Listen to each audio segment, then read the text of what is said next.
Elon Musk, Chinese Elon Musk picture. Why don't you say so?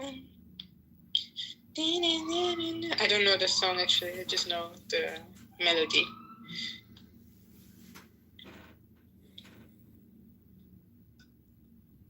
Why did AI put a cross next to my face?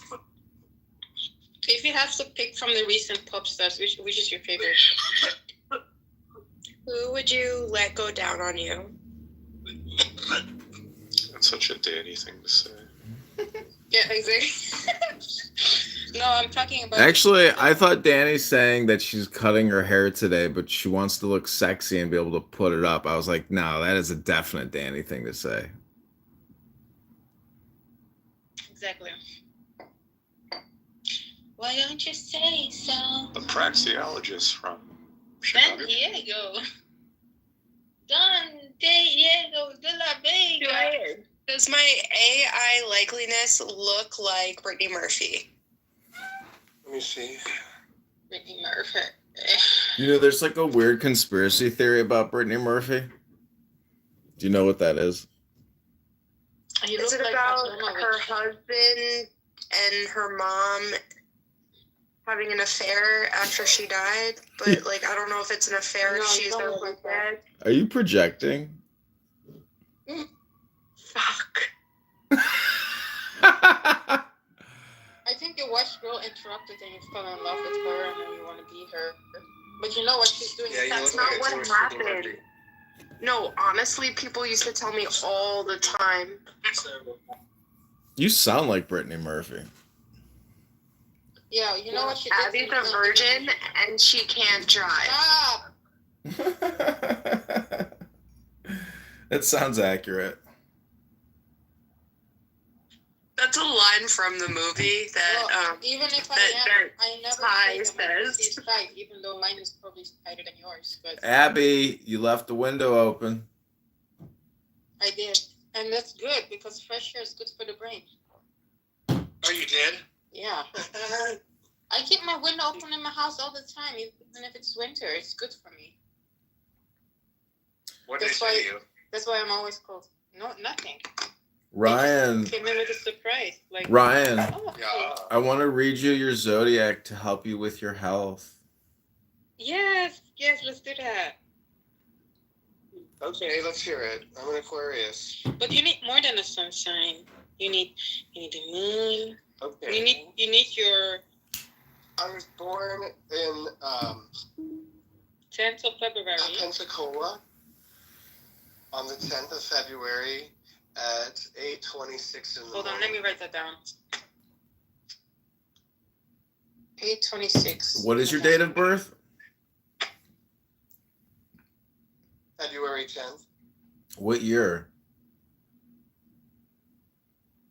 96. Yeah, how do you expect us to know that? Wow.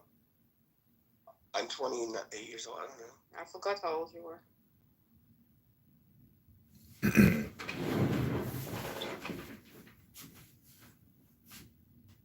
Why don't you say so? 8:26. Okay, this is from high school astrology. Do you believe in God, Adrian? Yeah. You said 1906, right? 1996. You said 1996? I didn't hear God. I just believe in, Yes. experimenting with this stuff because, like, the downside is nothing. And so you said you were an Aries? We're made of stars, so we're all aliens, right? So of course it works. That's what Elon thinks. Danny, are you an Aries? I'm not Not an you, Aries. not I'm you, an Danny. Aquarius. My mom is an Aries. She shares a birthday with Hitler. Remember? I'm talking about you. Yeah, I have the That same was such birthday a as Danny Laura. thing to say. Her mom shares the same birthday as Hitler. It's such a Danny thing to say. Okay, this is Aquarius. This is the water bear, fixed air, ruled by whatever sign that is, and then violet purple. Late January, late February. Yeah. Ooh. Aquarius is the 11th sign. The number 11 is a partnership of two individual ones. Sideways, 11 is an equal sign, equals the glyph for Aquarius. Wait, Adrian, can I borrow your lawyer? Because in this bottom left picture, they put me in Holocaust garb and they put a cross next to my head. Combine these ideas, Danny, with the air element. The glyph for Aquarius is also a kind of equal sign, meaning as above, so below. Combine the ideas with air element and a quality of relationship is the result. Then add the fixed characteristic to make the equation into a stable, unchanging law. Okay, so take the deepest breath of your day through your nose. Hold it for 10 seconds. The four fixed signs hold the zodiac squarely in place. Taurus holds the solid earth. Leo controls creative fire. Scorpio knows the ways of water. Aquarius constitutes the laws of air. The hieroglyphs of the fixed signs, bull, lion, eagle, and human, are featured in Ezekiel's biblical vision. He saw the spirits of four living creatures turning great wheels in the sky. In other words, he was given a mystical experience of cosmic law. Ezekiel's use of astrological symbols is evidence that language of the stars was part of ancient Hebrew culture. The water bearer is humanity. Our bodies are composed of a very high percentage of water, just like our Mother Earth, so we bear water everywhere we go. We also carry and share the mind, psyche, soul that is occult water. But remember that Aquarius is an air sign, not a water sign, because occult air deals with relationships. This third air sign rules one's relationship to society. There are billions of us water bearers inhabiting this planet. Our major lesson here is to learn how to relate to one another in a way that works for everyone.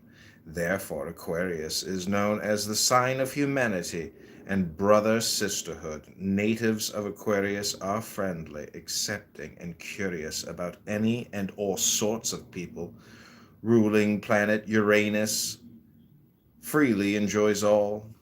Uranus. Newton discovered a formula to express the physical law that everything in creation affects every other being, every other thing. Pisces feels this law as mystic truth, while Aquarius sees it as scientific fact. Both are correct. As an air sign, Aquarius has a strong intellectual bent.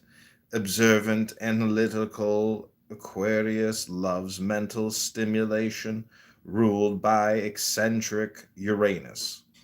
The higher octave of Mercury, Aquarius is innovative, open-minded, inventive, and free.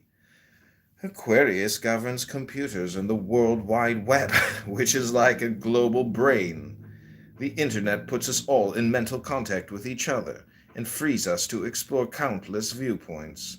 If Aquarius gets too mentally wound up, it is time for a walk outside instead of a seizure on Clubhouse. This sign rules the calves and ankles, which steadily hold us erect. In our current era of Earth history, the precession of the equinoxes makes Aquarius the new frontier. The now dawning new age of peace brings all people together in mutual respect. Tolerant, accepting Aquarius celebrates each unique individual and welcomes the amazing diversity we create together as a big family. Aquarius is the sign of truth and clarity as humanity enters the long-awaited Aquarian age that is open to the revelation that all parts of God are created equal. These are the back notes. There are two ways to live your life. One is as though nothing is a miracle. The other is though everything is a miracle. Albert Einstein of Pisces. Cease trying to work everything out with your minds. It will get you nowhere. Live by intuition and inspiration and let your whole life be revelation. Eileen Caddy. Also, your tarot card is the moon, number 18. The new millennium is all about compassion and getting along with one another. Jason Lauderhand. Your union ought to be considered as a main prop of your liberty, and the love of the one ought to endear to you the preservation of the other. Farewell address, George Washington of Pisces. Gravitational attraction is a scientific term for love, Miss Mystic. Everything else can wait. The search for God cannot wait. A favorite saying of George Harrison of Pisces. Nothing real can be threatened. Nothing unreal exists. Herein lies the peace of God. The Course in Miracles. Okay, that's from High School Astrology, a textbook of ageless wisdom. It also sounds like you sound dehydrated. Like, are you drinking enough water right now? Yeah. You, I have 3 drinks right now. you sound dry. I sound congested.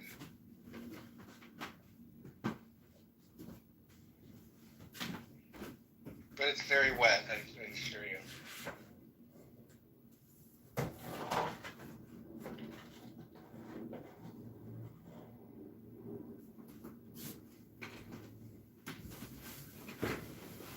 Anyways, I hope that hypnosis meditation is useful for you. And, It was. And helps I with your feel health, yeah. May it fill you with the light of the Lord, give you peace and health and wealth and love.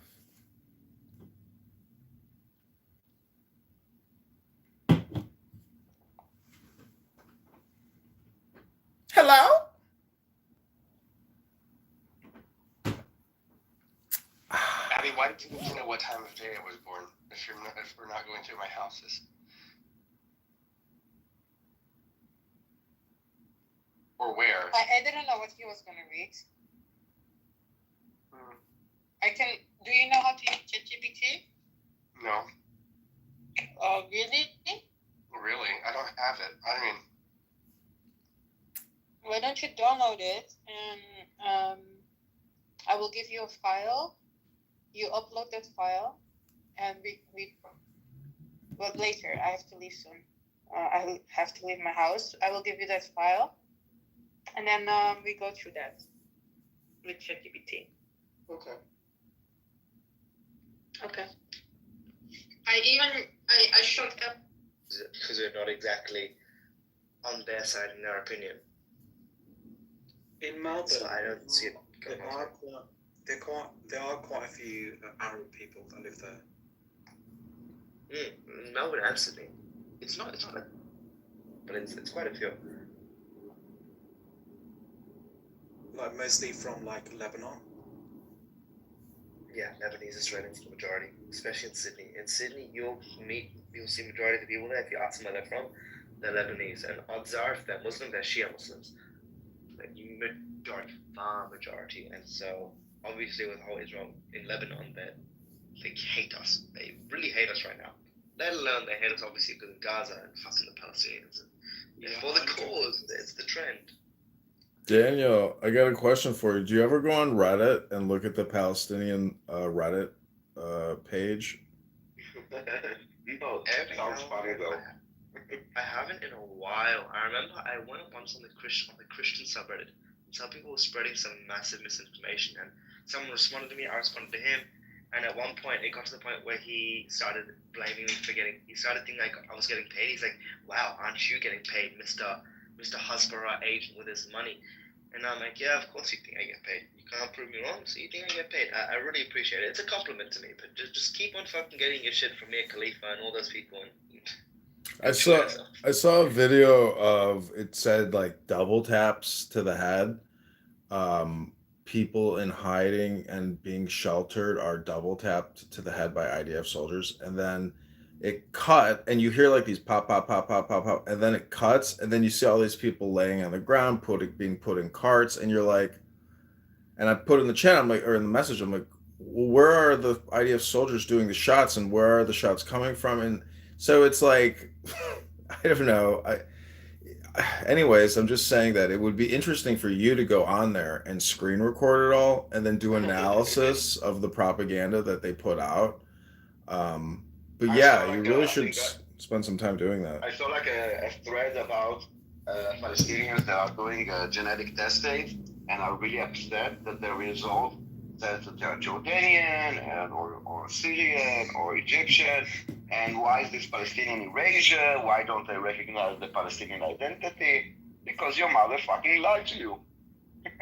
No, little do they know there is literally zero such thing as an ethnic Palestinian. It's not an ethnic identity. There's no such thing as someone being ethnically Palestinian.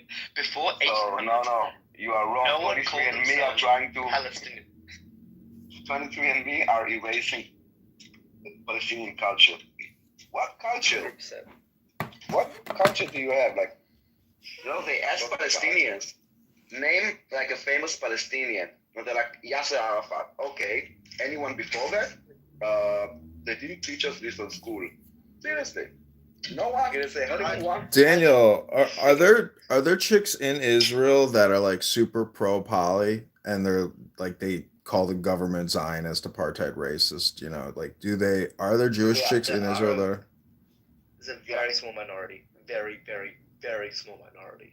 Extremely small. But are they hot? That's all I want to know. Are they hot? Are they like hot chicks sometimes, or are they just ugly? Like actually, no. And again, if they would be hot, I would say they're like the opposite of hot. They're like the rejects for some reason. Okay, because here in America, you have extremely hot chicks that post really slutty photos, but in their I don't know what's it called. There's a part of Instagram. It's like the story section where you pin it. Anyways, the point is I saw this chick on Instagram who posts really scandalous photos, but all of her like timeline things are all pro-pal, and she's been screenshotting and documenting the conflict for like years now at this point. And it's like, how is that your hobby? You know, like to sit there and take screenshots of, you know, horrific things and then put it on. It's just, to me, it's like, what is going on in the mind of a young girl in America or a young girl in Israel? Like, because if you're anti-government, you know, I mean, I don't know. Anyways, I'm just like interested about how they get the content, why they distribute the content, what their perspective is. It makes them feel good about themselves, as if they are like morally superior, fighting for the good. You know, it's about themselves. It's not about the Palestinians. It's about feeling good. But I also get the feeling that if they're Christian, SJWs, it's a trend for the SJWs, for the social justice. But you got to realize too, there's a Jew hate component. There's an anti-Semitic, like a fuck the Jews type of sentiment in what they're doing, in my opinion. And they may not say that, but I think if they're Christians, I seriously believe that they have something against Jews, and they just can't admit that they're racist bigots or whatever it is. But there's always, to me, if you could get them in the right space to say, yeah, fuck it, I hate the Jews, fuck the Jews, like that's what they will say. I'll tell you what it is. There's a certain term for it, especially for the Palestinians. It's known as soft bigotry of low expectations. When it comes to the difference in standards, essentially you're viewing the Palestinians as sort of, oh, they're just these innocent victims, they can't do much, they're just gonna be terrorists at the end of the day. Like, they're resisting the occupation, and so they have the right to do it.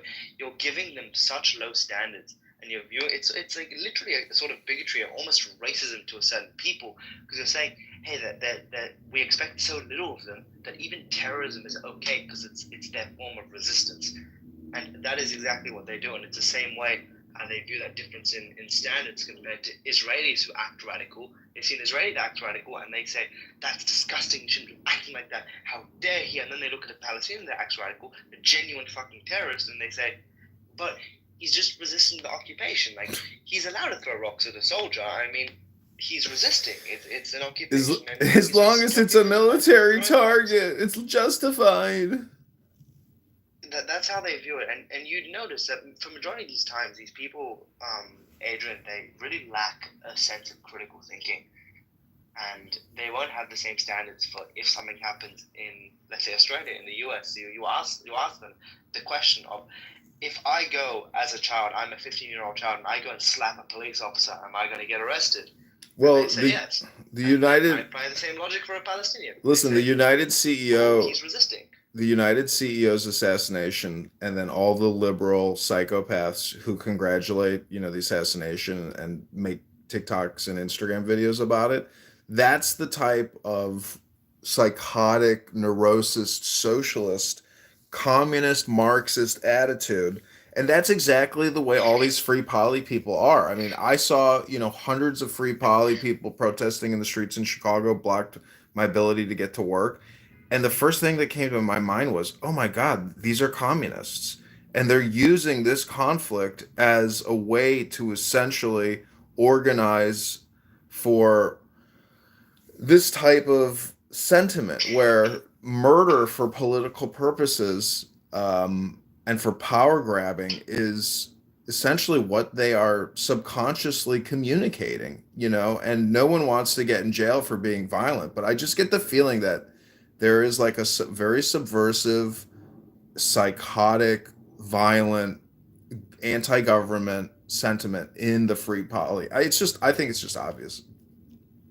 100%. I completely agree with you. And the whole, you're completely on the on the dot with the whole Marxist communist shit. Especially with uni students there's always been that sense of freaking communist, Marxist, socialism kind of thing. They've always tried to bring that back, especially nowadays with the whole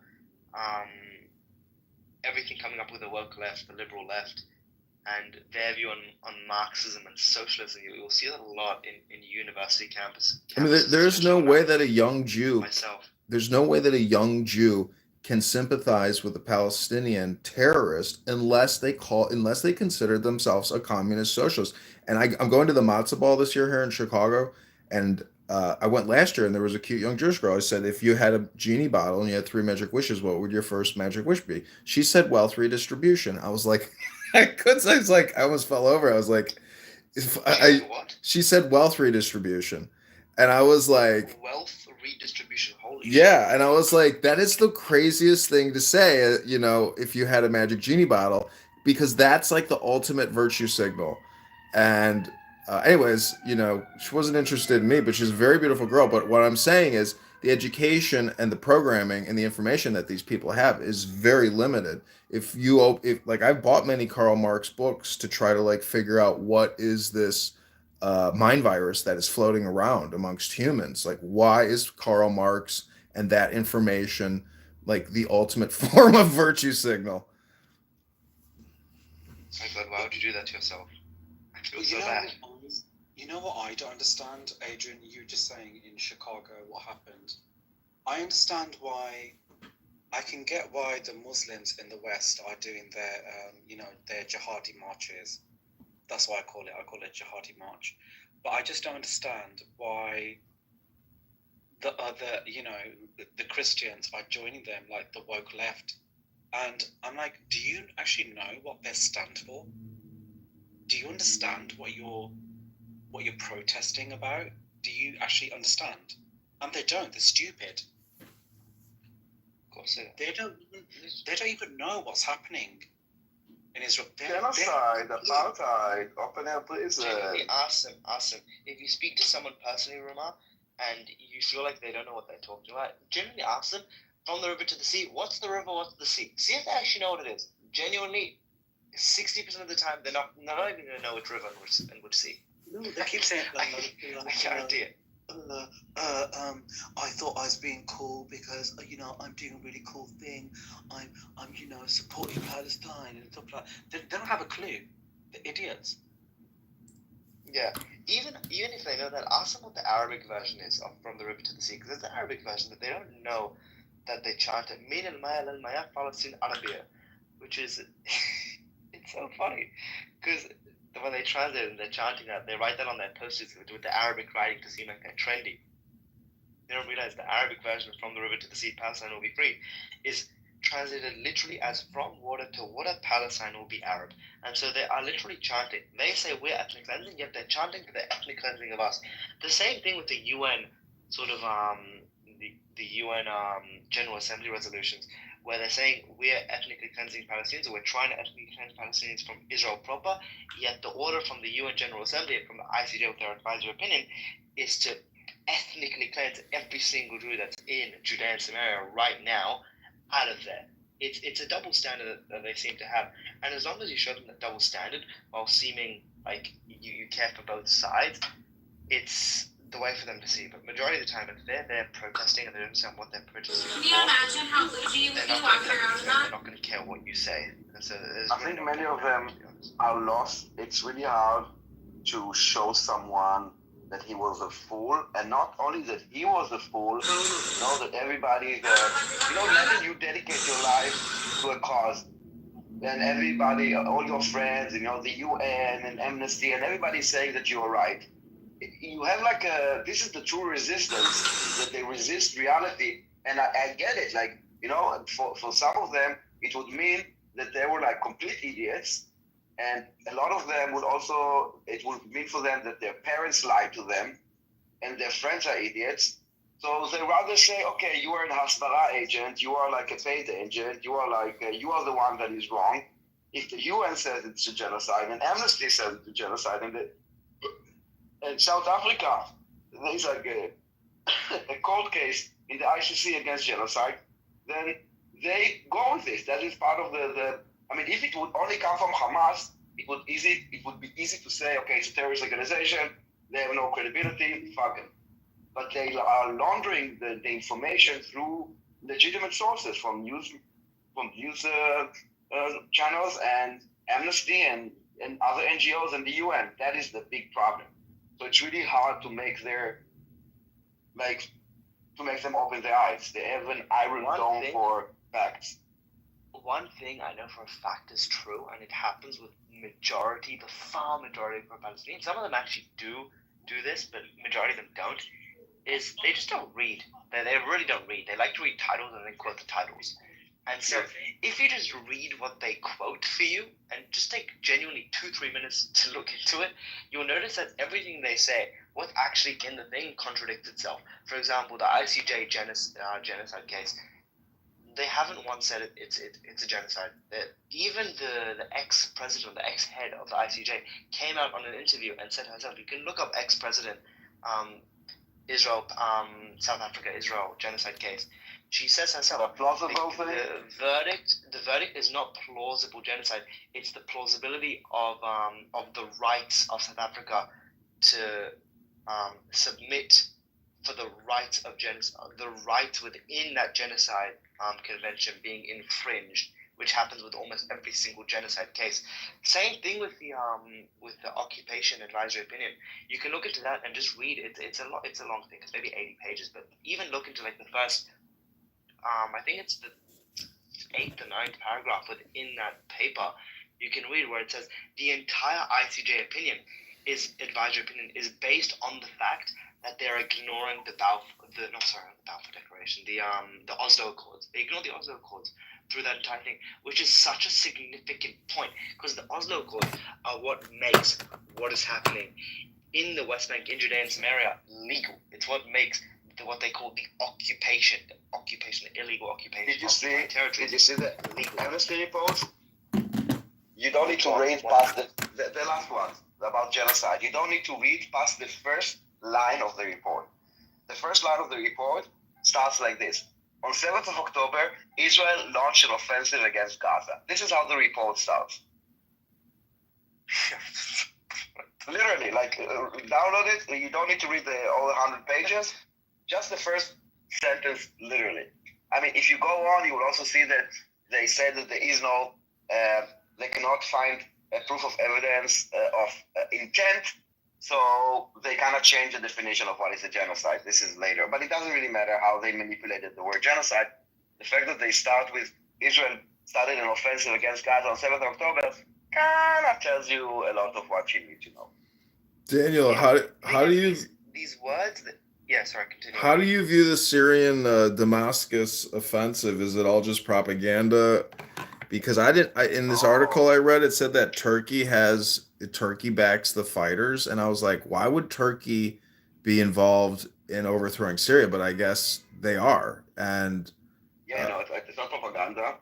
They are now also got almost to the border of Israel. I think they are now they took over Quneitra, or at least this is what they said, which is.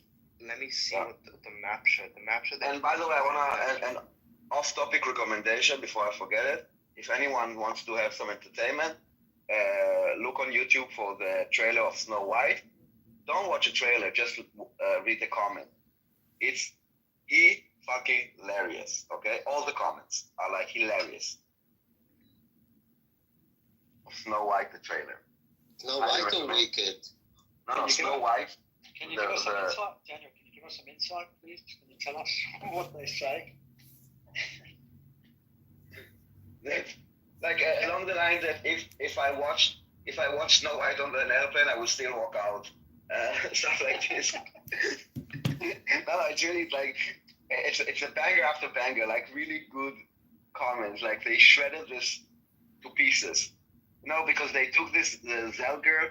I don't know what's her name.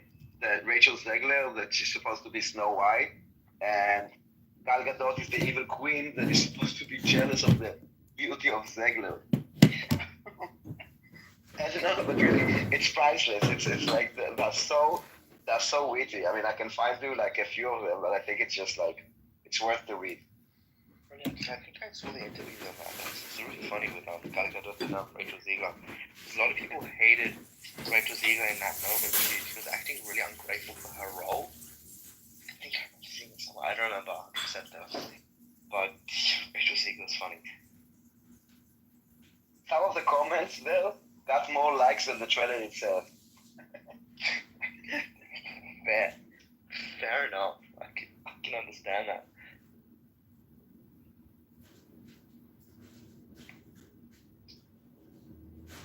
Oh my god, that's so funny. Some of the comments. Anyway, Like what did Joe say yesterday about the? Sorry, did I come in maybe too late into the conversation? I don't know if you already discussed it. What did the Germans say yesterday about the whole genocide thing? They reject the rejected Amnesty it. report. So did the United States. Rejected it, and so did the Israeli chapter of Amnesty, the organization. So the Israeli Amnesty also rejected it. The one Amnesty that is actually on the ground said that it's bullshit. And you can also see that this decision.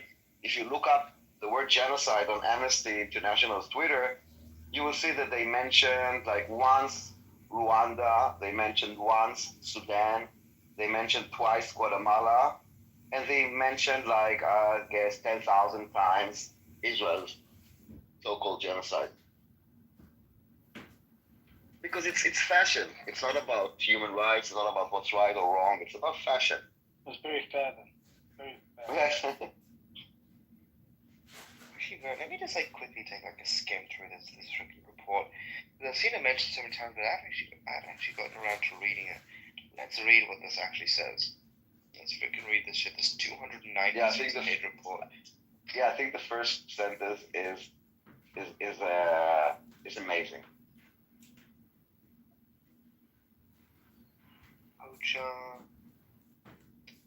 That's so funny. You're so correct, Daniel.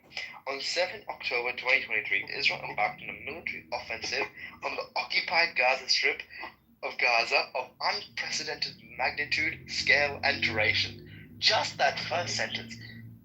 This is such an op-ed. This is such an op-ed. What's wrong with them? I mean, oh my God. We woke up on a Saturday. It's Simchat Torah. It's a Jewish tradition to go and genocide people. So stupid. How can I don't think they entered Gaza until about 4 days later, didn't they? So they've got that all wrong. Not even 4 days later. No, it was like maybe 2-3 weeks later. No, the ground invasion. But we started the attacking. 2-3 weeks later. Yeah, but we started the offensive, not defensive, offensive on 7th of October. We got up and we said, what will we do today? It's Saturday, we have nothing to do. Let's kill some Arabs. Yay. I don't even think we started the offensive. Maybe in the border, maybe shooting at the border we did. But we didn't actually start the offensive until maybe the 11th or the 12th. That's when we started the offensive. Did Amnesty International get their information from South Africa? Yes. To create this report? Probably. There's actually there's a report. I found this a while ago.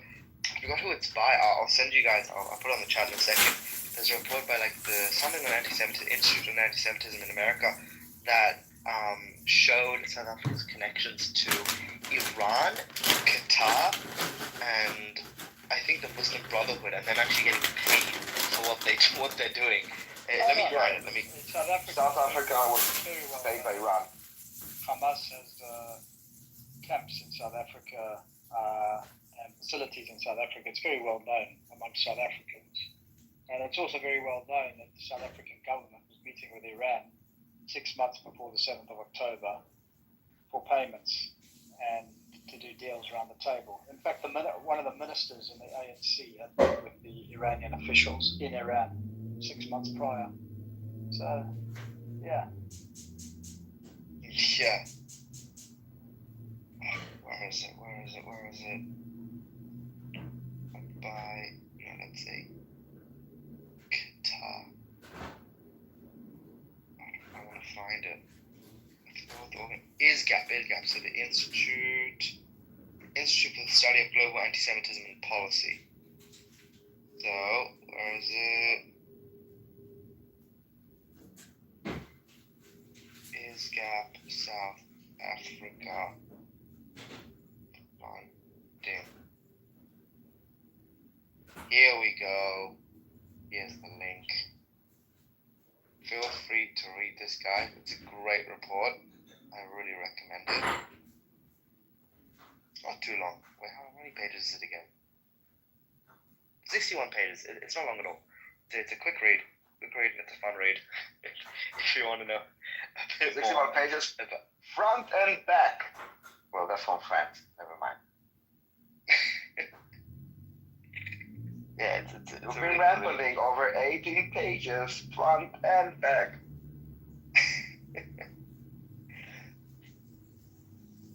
Yeah, but I remember what was I saying about the report? What was I referring this to again? What were we talking about in terms of the did you talk about the Amnesty International report? What were we talking about? I was gonna say another really good resource I can recommend to you guys when it comes to legal opinions and legal interpretations. You look at UK LFI, UK Lawyers for Israel. They do a really, really good analysis of every single legal document, every single legal opinion, all of that. They really go deep into it, especially on things with the war specifically. They go very deep into that, and I find their opinions really good. There's this one international UK barrister. Her name's Natasha Hausdorff. She's one of the heads of this organization, and she does a really, really good job at representing Israel specifically. And actually, not her. She introduced me to a concept known as I've heard about it. Say it again. I've heard about it. Yeah, she's awesome. She talks about this concept when it comes to occupation known as uti possidetis juris, a principle of customary international law that essentially says that because Israel declared independence in May 14th, 1948, and the Arab High Committee, or the people in charge of Palestine at the time, didn't declare any kind of independence. Jordan annexed the land that was the West Bank or Judea and Samaria illegally, and Egypt took that land illegally from Israel because they technically declared independence. And so actually all that land that they say is illegally occupied or not Israel's actually is Israel's, and it should be theirs, and the only thing that delegitimized their claim to it was the Oslo Accords.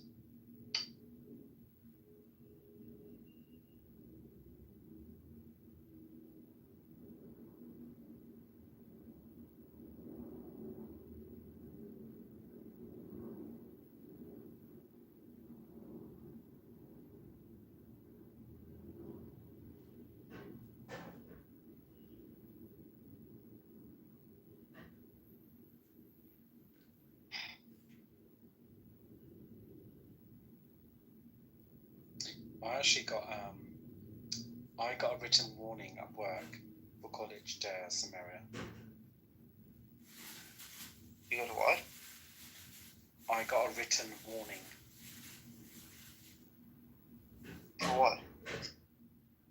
For saying Judea and Samaria, because I was correcting quite a lot of people in the meeting, and I'm like, no, it's not the West Bank, it's Judea and Samaria. And Yeah, I got a written warning for that. Like at your work? Wait, where do you work in your St. Judean Samaria or the West Bank? At my workplace, I got a written warning. Really? You got a written warning for that? Yeah, because they're What bunch of pro-police. Were people like feeling uncomfortable? Like why did you get the warning? What the hell? Oh, Daniel. Because everyone in this country is becoming conditioned by these people. I'm telling you, So, this wait, is dangerous. Sorry, Daniel. Yeah. No, sorry, I was saying hello to Issa. She was Oh, trapped in Issa. a Bitcoin room. I And I was get it at the because other. I didn't know it was you because I didn't recognize your PTR, and you put something in the chat. You put something like "go back home" or something. yes, Oh no! You sent me a message. yeah, I sent you a message, go back home. Oh And in the shit! Yeah. and in the I chat I didn't know wrote, it was you. I'm like, who the hell is this? And I just ignored it. yeah, because we didn't have. I don't know why we don't have because it's a new account. So we It's didn't a have new the account, history. yeah, because we did have history. Yes, and but you were like, I get it. You were like the center of attention, and everybody were like interviewing you. You were there for the whole time. Yes. Oh And I was god. commenting in the chat when you said Correla. Oh, it was you. Yeah, I didn't recognize your PTR. You know, I was. It You're says on no the terrorists floor. allowed. It says no terrorists allowed, but I got it. You are letting me in, I'm sad to see you not blue. Just your headband. right? Yeah, this is new. I didn't know it was you. Hey, Issa. How are you, Issa? Hey.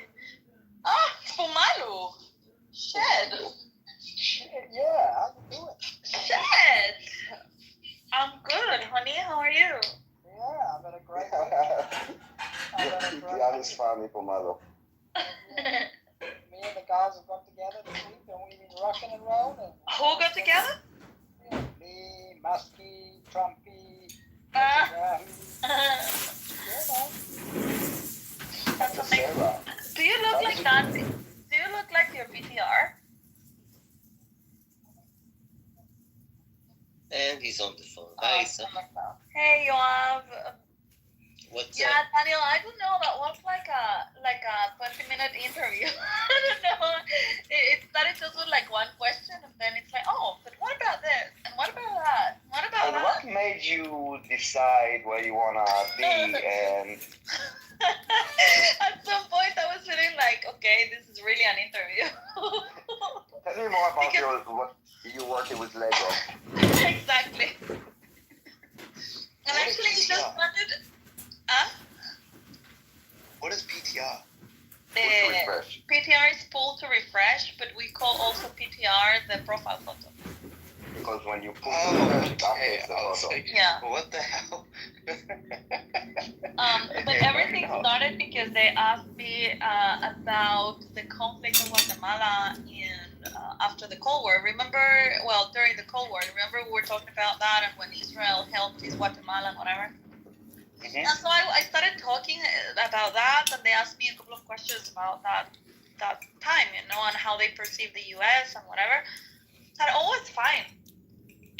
But then somebody right after that asked me, so how did you get into sports from Guatemala? And so that's the question that triggered everything. It was a happy accident. It was a guy. He had a That's what I startup. said. You were there for the investor. after? I heard the whole thing. I Oh even my God. summarized it. Why didn't you come on stage? I didn't want to interrupt. When you were like doing fine. I was doing fine. Malu. Tomalo, she asked you a question when you went on the phone. Yeah, I asked you a question. I asked you if you look like your PTR. I'll leave it up. Oh, come on! You can just say that yes or no. If you do, you look like a hot Moses. Thanks, man. Thanks. Yeah. Holy Moses. Hot Moses. Hot Moses. Sounds like a nice name for a restaurant or a cafe or a shisha bar. Hot Moses. Yeah, these AI stuff you do, it's really good. You know, I know this really gorgeous chick in Iran, and she went back. She lives in San Diego. She went back to Iran, and like her house in Iran is incredible. It's got a pool. It's like, seems like a very nice, high standard of living. Why is the standard of living in the Middle East in many cities, better than in America? Like Oh my It's God, cheaper. it's Adrian. building And they have standards. oil, It's much, petrol much money. cheaper. I guess think if she has, if she has money, she's probably connected to the leadership. Just saying. Think about it. Think about like the difference between Texas and New York. Would you rather live in Texas or would you rather live in New York? Well, you're probably right. She is probably connected to the government, but what's ironic is she's an artist and she does ibogaine, and she goes around and gets people high on hallucinogenics and calls it therapy. But she's into art. That's awesome. Yeah, she's insanely beautiful. If she has a swimming pool in Iran, she's probably an RGC agent. Not Asian, but maybe a father. Maybe cousin. I'm just saying, if they spoke English and they knew what she was doing, like they'd probably arrest her. Well, maybe she was. Don't you think that maybe she was spying on you, or she was using you to be a spy? No, this chick is like a supermodel, and she's raised in America. She's a drug addict. Adrian, So it's time for you to turn her in. So speaking of, this is the time to plug in the show Tehran, which premieres the third season in 2 days. It's available on Oh Apple yeah, TV. I'm gonna look for that right now. Alright. And also there you will see Iranians with a pool. So guys, I gotta get going. Bye. I'm thirsty. See you guys. What? All right, ciao, and Thanks. see you soon. Wait, Tehran. Okay, found it. Tehran. Oh, it's for free in Apple TV. Free Tehran. Free Tehran. It has 2 Free seasons. Yes, And and it that's has. Oh, speaking of Damascus, yesterday I went out to a bar, right, Isa? Oh, And yeah. on the way back, I decided to spoil myself and not take the train, but I called an Uber. And then the friend that I was with is asking, like, who's your driver? I'm like, oh, right, because I hardly use Uber. And I'm like, oh, his name is Jihad, and he's from Damascus. And I'm like, Jihad? Jihad. So you can blame me for calling on Jihad. Jihad in Damascus. I want to Literally, I have the screenshot to prove it. Snacka, do me a favor, come on up. I want you to explain your PTR to me, please, because I'm confused. Oh, come on, Kamalu, don't be that sensitive, honey. Why are you confused? It's a child terrorist. I mean, that is exposing the problem. This is because they keep saying the children, the innocent children. Oh. He's And you on know your what? side, honey. You I see, thought don't be. It looks like you're promoting it. It looks like you're promoting No, it's criticism, like me. Do you see why you And- cannot be so sensitive towards symbols, Pomalu? Because you were hanging around in Amir's room with that picture. I thought you were one of them, but then I heard you talk. But so what? No, so one of them would be gaslighting you about the use of child terrorists. They will never. Pomalu, put why that did like you that. leave the other day the Bitcoin room? Were you upset? I forgot to ask you.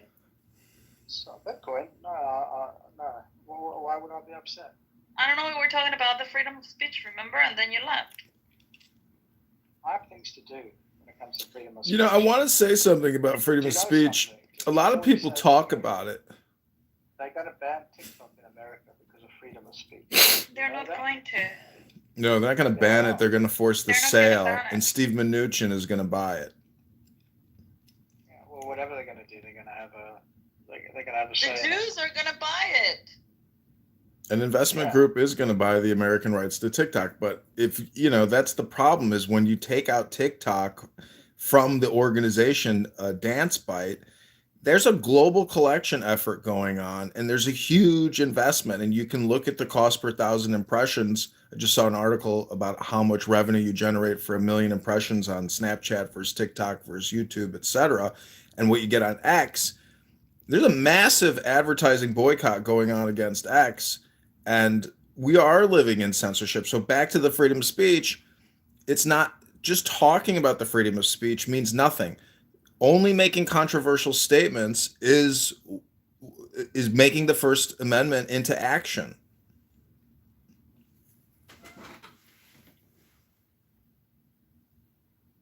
Well, freedom of speech means that you will not be prosecuted for what you're saying. It doesn't mean that there are zero consequences. Yeah. Well, do you remember when the Palestinian-Israeli conflict broke out and there was that American guy who, is like, he claims he was black, but he's like a biracial, or he's like, albino or whatever the fuck he is, and he was putting out all the dead baby videos in Palestine, all the injuries, and like there was a time in the algorithm in Meta where they allowed all these horrific images to just flood the internet. Then they cut back and they took that guy out. I can't remember his name. He was an American guy. You could call him a journalist if you want, but he's really just a propagandist. Do you remember that guy's name? I can't remember his name. When you say took him out, what do you mean? I don't mean that he was killed. I mean that they deleted his accounts, and he had multi-million followers, and he was constantly posting, dead baby videos or dead children videos is insane. The fact that they would allow real gore, and real dead bodies on Instagram to flood the algorithm. I mean, that was insane. Well, it generates revenue, and people are profiting of this, of the Palestinian suffering. A lot of money is generated. A lot of clout, a lot of likes. A lot of nonprofit donations. UNRWA. Yeah. Yeah, and they don't censor it, and they don't stop it. I mean, a lot of this money is going back to terrorist activities through the nonprofit NGOs. And some of it is just scams. I mean, so many stories about help my family escape Gaza, and please donate as much as you can. Yeah, see, that's a good scam. I often thought, like, if I were to become a vigilante Jew and try to do Aliyah, I would start like an American Jewish nonprofit charity scam to like get American Jews to donate to, some type of charity in Israel while I'm sitting there in Tel Aviv, sun tanning. No, I think it's actually better to create like a charity that all the pro-terror people would donate to, and tell them that it goes to Gaza, but then give it to Gaza, but to the IDF in Gaza. But let them donate the money. See, that would be the kind of operation the IDF and Mossad needs to create, is a fake pro-poly Instagram on Meta where there's the donation nonprofit charity function. And sure enough, all of the money that comes in around the world from Islamic jihadist groups. They've done it. They've already done it? Yeah. Everything you thought of, everything you're ever going to think of, everything you want to think of, everything that you would like to think of has been done, is being done, will be done. Don't put it past them. Even exploding beepers. Yeah, that was genius. It was? So, yes, the rebels are like on the outskirts of Damascus. Did you know that the leader of the rebel group is an American? Really? Yeah. Oh, he was a jihadist. He went in Iraq and he fought in Sadr City. He went to jail, I think in some American jail or something, and now he's back out there fighting. I wonder who he works for.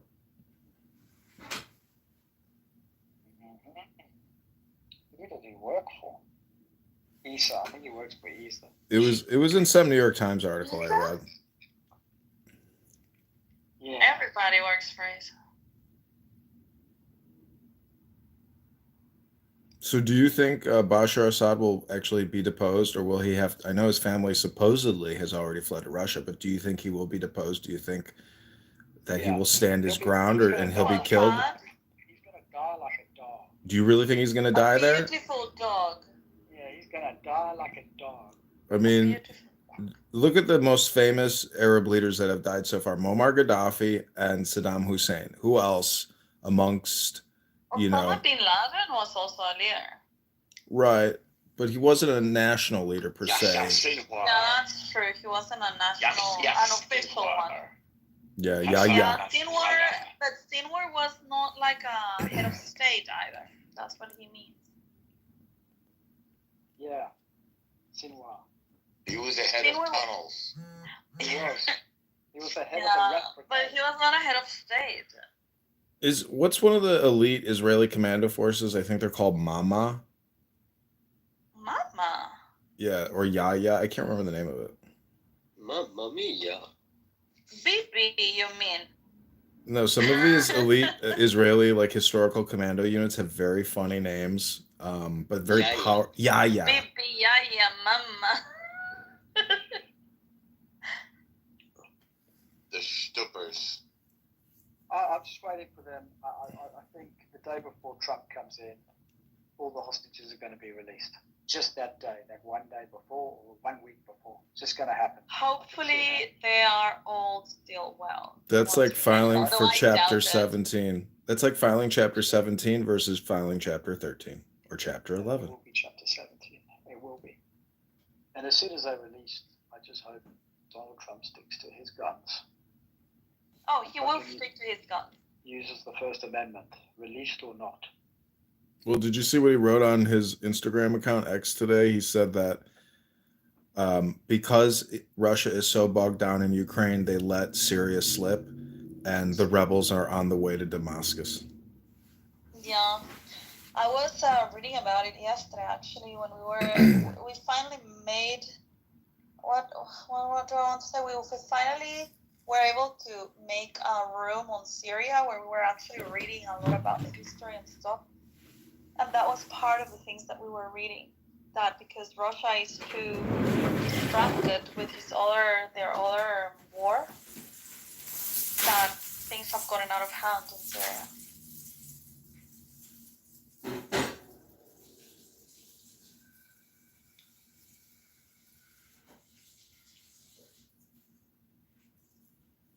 We'll see. I mean, that region needs to stop fighting.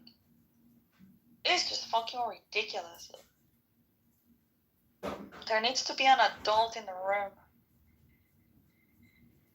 They were born to fight, so they were born to fight. They were born to cause chaos. Yeah, dude, but it's Iran. Iran is creating a lot of chaos everywhere. And not even Russia is really supporting the fact that they're just kind of like being all chaotic. It's just absurd.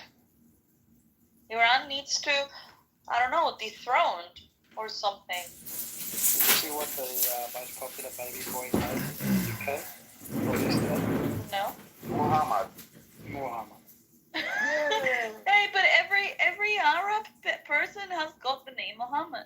Well, you know what makes me angry is that like every day we think there's not like World War III happening, and then you find out that Damascus is about to be invaded by a jihadist terrorist group, most likely backed by, UAE, Iran. Saudi Arabia, whoever. I mean, that's the point. Is you could say Iran, but Turkey.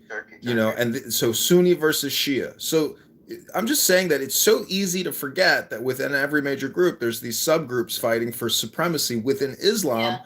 And it's just like, it's hard to keep your head wrapped around all this shit to know that it's such a dynamic environment that, you should be aligned with your national interests in what they're doing. But And yet, we believe that we understand this stupid culture and we let them in, in our territories. it's insane. As if, And this was all going on. happen. This was all happening during Obama. Chicago was being invaded by all these burqas. I would go to the zoo. You'd see all these women with their children, and you're like, oh, you just came from Syria. You just came from Yemen. Some clever Muslim has to come up with a new sect and call it Shiuni. Yeah, I've often thought it's a good idea to go into the Islamic business because it probably will be continue to be the majority religion.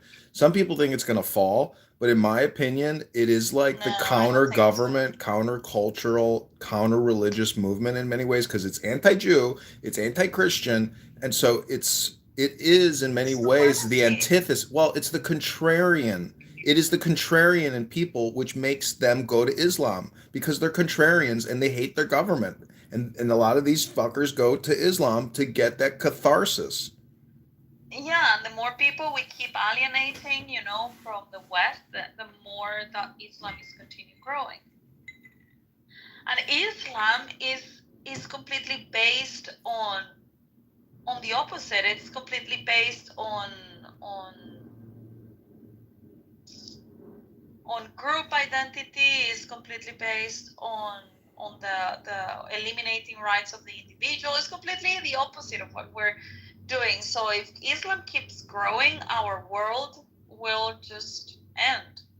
Well, it'll probably stay We'll constant. It's a billion we will, people. Thailand yeah, constantly has constant. terror attacks. Philippines has terror attacks. Wherever Islam spreads, jihadism and violent extremists spread. It's a revolutionary, dominant. It's there. What It's the problem? oppressive. It's a collective. It keeps you No, silent. it I is mean, there is jihadists. It is jihadists carrying out the dream of Allah and Muhammad doing the same fucking thing. They're role playing it. That's the problem with that religion, is that it's a role play, and they do what they did. They go on conquests. It causes psychosis.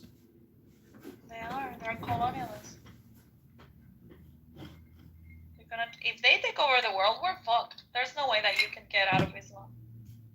They can't take over the world. All they can do is just do annoying shit, and that's the reason why Israel, in my opinion, is like eternally fucked, and they will always have terrorism because they are surrounded by fucking hundreds of millions of potential jihadists. It will never go away. That's the reason why it's so important to have Israel in that region as well, because it's a way of balancing that territory.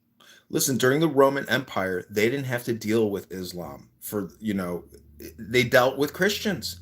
They persecuted Christians. They persecuted Jews. You have to return to the ancient Roman cult. Here's the new government. Here's the new religion. Here's your blood. Here's your abuse. I'm just saying that in many ways, Islam is like the most toxic, virulent form of. Anyways, we don't have to go down this route. I'm just saying that, no terrorists allowed.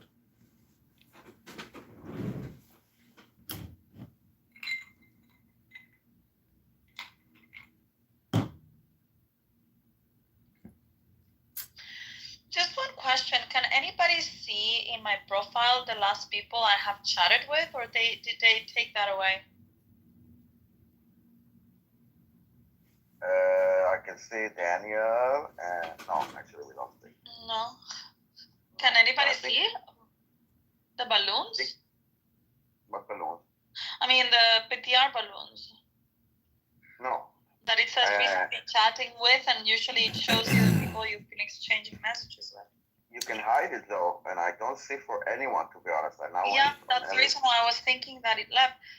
Because even when I go to my own profile, I go down and it says recently chatting with, and it gives me the option of opening a new chat. It says to me, Thanksgiving joy now, and then Diego piece of shit sleeps with the fishes.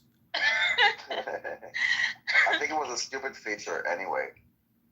Yeah, I think so too, but let me try this. So, okay, done. And then I gotta say that in many ways I'm like optimistic about the future of peace in the Middle East. It's like flushing out the sewer. Every year in France, they drop a giant wooden ball in the middle of Paris, and it flushes out all the debris from the sewer line. So I get the feeling like what's been happening, and it's just disastrous. I mean, I don't even know what it's like on the ground in Israel, but I assume the whole country is essentially, completely in this war footing.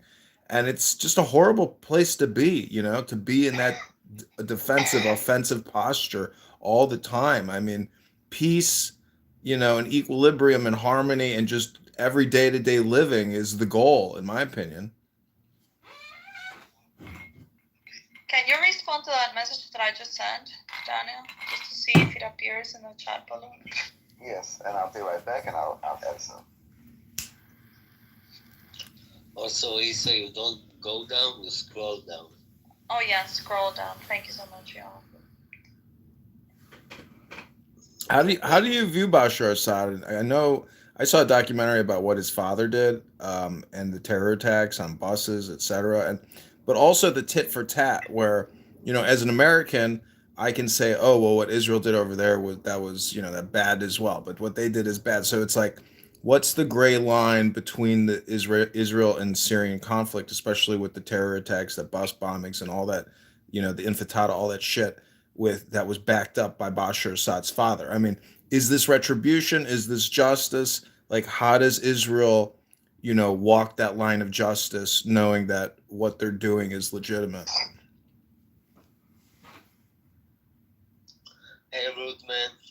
What's up? Good morning. How are y'all? Yeah, we good. How are you? I'm good. You're killing it, Hampton. You're killing it on YouTube, bro. I mean, dude. I'm telling you, man, you could do what you do. You don't need to just do it on the baddies, man. Tell El Normo what you're doing. El Normo, have you seen Hampton's YouTube, El Normo? Do you know this guy is like a producer director? Edmund is jealous of you, Hampton, because he gets, while you grow your audience, he gets his account clipped. Yeah, 4,500 videos. Without their consent. 4,500 videos. People put out 300 videos, have millions of subscribers. I put out 4,500. I can't get more than 1,500. Right now? Are you recording? Hampton, Right now? Hampton, I'm live streaming this on 6 different platforms. I'm honestly, I believe it.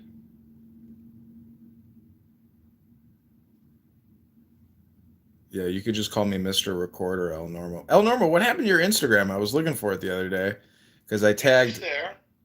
Oh, I don't see it anymore. Yeah, look now. No, but what I'm saying is it doesn't show on your profile. It was never in my profile. Really? I thought you attached it. Anyways, because I was tagging Issa on my Instagram. I think I tagged you as well, but I just wanted you. What's Hampton's channel? What does he have? It's called Hampton Spears. He does a review on a show called Baddies, and he's the host with the most, and he's killing it. Hampton Spirits, it's called? Hampton Spears. Like Britney Spears. His real name is Stephen. What's your real name, Hampton? None of your business. Goldstein. Why are you so sassy? Because. You're getting free consultation advice from El Normo and myself. You should consider this, a $10,000 consulting. It's like you made 10 grand today.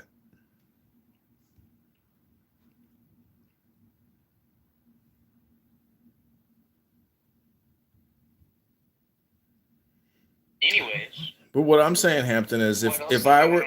No, stop. Look at it this way, Hampton. If I was worth $100 million and I hired you to produce a show and you do what you do for baddies, but you did it for Israel, there you go. Yeah, Yoav. There you go. Pin that link. Hampton Spears in the house. No terrorists allowed. No terrorists allowed. No terrorists allowed. Hampton Spears stands with Israel. Hampton Spears is a Zionist. I'm clipping that. I'm putting Hampton Spears as a Zionist. You can thank me later, Hampton. Hampton, you want me to take it down? Yes. Thank you. That's funny. Anyway, so what were y'all talking about? I was asking about the Israel-Syrian conflict and how you determine, judicially, legally, who's right, who's wrong, who holds the most points, negatively, positively, because eventually it would be great if Israel's able to form a lasting peace with its neighbors, because it's just perpetual violence, and it's low IQ terrorist, religious, political violence. It's proxy war violence against Israel. It's like, how does Israel actually create a lasting equilibrium where they minimize terrorist attacks within their country? No more bus rammings, no more random shootings and stabbings. I mean, how do you create greater peace in Israel and in surrounding states? That's a good question. Honestly, I don't know. The Palestinians' hatred for Israel and Israelis is so deep. It's just, I just feel like whatever Israel does, even if they win militarily, they'll just keep fighting. Honestly, I don't know. It's a really deep-seated, visceral hatred that I don't know how it can be put out. I depressing, but I don't know. Yeah, you like Harry Belafonte? Yeah, well, I kind of like thought I looked like him a little bit, but my mom was like, "No, you don't look like him." So yeah, because sometimes people will have like pictures of celebrities that they look like, as opposed to their actual picture. So I was trying to do that. Yeah, doppelganger. Yeah. That's what I did in my PTO. Oh, you're an UNRWA employee. UNRWA / Hamas. Yeah, but I'm talking about the face. I can't even see your eyes. It's a joke, of course.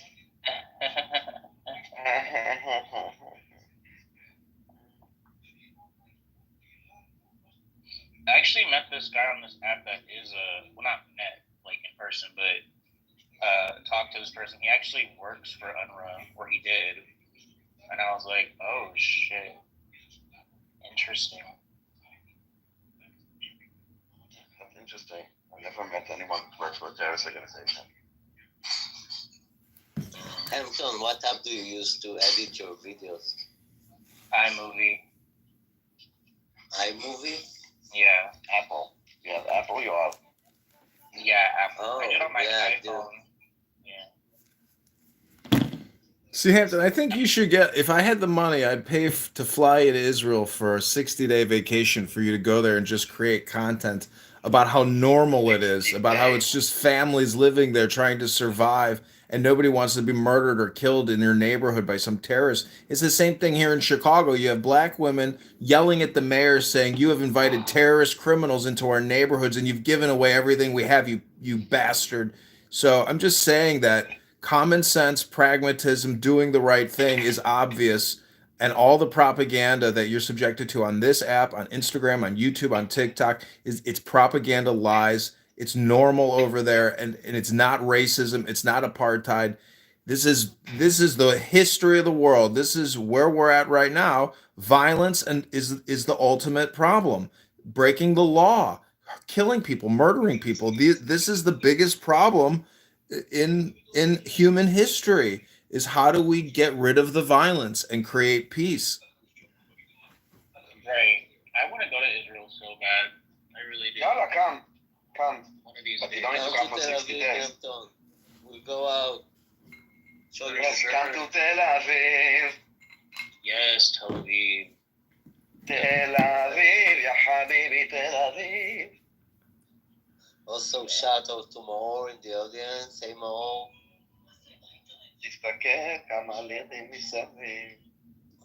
עושים לי היי, בלילה וואי. וסחטיין על תל אביב.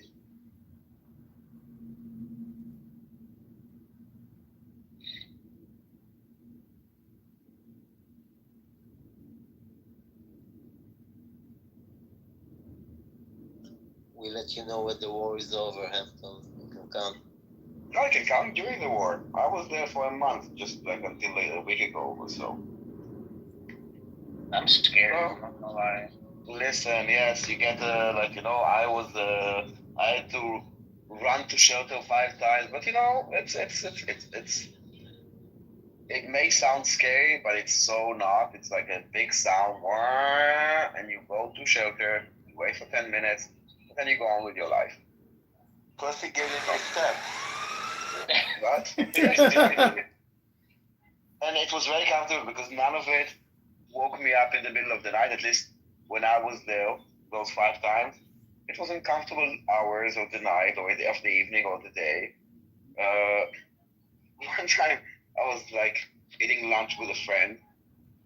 So there was an alarm and I'm like, wow, I stuffed the schnitzel in my face because I wanted to finish the food before we left the restaurant. And then yes, immediately everybody's leaving the restaurants. They leave everything behind. The owner kind of locks the place. They go to shelter, and after 10 minutes they reopen. Everybody goes and resumes wherever they stop. So there must be shelters nearby everywhere. Yeah, they're everywhere. Everywhere there's a shelter. Do people ever have sex in the shelters? You know. It's a public shelter. Like, it's not that you're there alone. I mean, a lot of people have shelter in their apartment. Like when I was staying at my sister's place, one of the rooms is a shelter, like one of my nephews. So you kind of just calmly move to another room, and then you're there for like 10 minutes. So if you are alone and with your significant other, sure, why not? But it's like in Tel Aviv or in the center, people are, they don't live in the shelter. But if you go to the north, there are people that actually were sleeping in the shelter for months. That's crazy. And I'm talking about somewhat public, like a building shelter that they're doing it with like 5 other families, or the private one. Wow. Like a sukkah. Is anybody moving back north? Yeah, people started moving back north. Not like some are afraid still, some don't want to, some do. It's I don't know the numbers yet. What was the terrorist attack on the playground? I think they launched drones into like that basketball court where like 13 people or some large number of young children. And it was 12. And stop exaggerating. Marshall Shams. Yeah, that is that what really started? Is that what kicked off the whole thing? That attack? No, it was one of the things going on. What started it was 8,000 rockets from Hezbollah since October 8th. Why they did this attack on Major Shams? The only thing that it did, if anything, is to expose that those humanitarian, so-called humanitarian, don't really care about dead children. They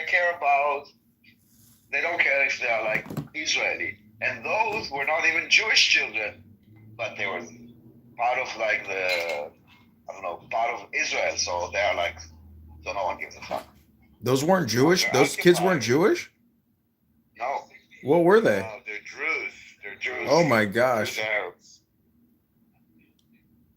Oh, when I saw that, I was like, this is a tragedy. Like, this is insane. Yes, but no one cares. Like, no one in the world cares. Do you know how many people Bashar al-Assad ethnically cleansed from Syria? Take a guess. Nothing. Like, I think maybe half. 3 million? A million?